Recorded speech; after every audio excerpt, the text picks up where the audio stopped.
இந்த லட்டு அப்படிங்கிற ஒரு விஷயத்துல ஏன் எப்பயுமே ஒரு டிமாண்ட் கிரியேட் பண்ணிட்டே இருக்குது திருப்பதிக்குள்ள? நீங்களே சொல்லிட்டீங்க டிமாண்ட் கிரியேட் பண்றாங்கன்னு. இல்ல அதான் நான் கேட்கிறேன். காசை கொடுக்குறோம், லட்டை கொடுத்தா என்ன பிரச்சனை? ஆமா, நாங்க விஐபிகளுக்கெல்லாம் 500 லட்டு 1000 லட்டு கொடுக்கணும் இல்லையா? அவங்களுக்கு 1000 மிச்சம் தான் உங்களுக்கு எல்லாம் கிடைக்கும். அப்படியான ஒரு சூழல் தான் இருக்கு. நாங்க விஐபி கொடுத்தா தானே எங்களுக்கு அவங்களுடைய அருள் கிடைக்கும்.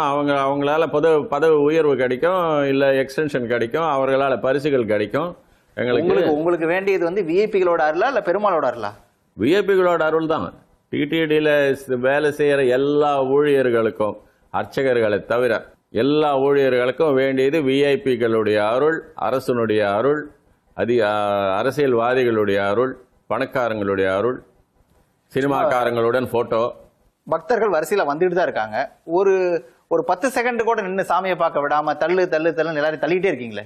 அதை அந்த ஊழியர்கிட்ட நீ கேட்டால் பதில் என்ன வரும்னா, உன்னை தள்ளினால், உனக்கு முன்ன இருந்தவங்களை தள்ளினால் தான் நீ இங்க வந்தாயின்னு சொல்லுவார்கள். சார், விஐபியில கூட்டு 1/2 மணி நேரம் உள்ள உட்கார வைக்கிறீங்க.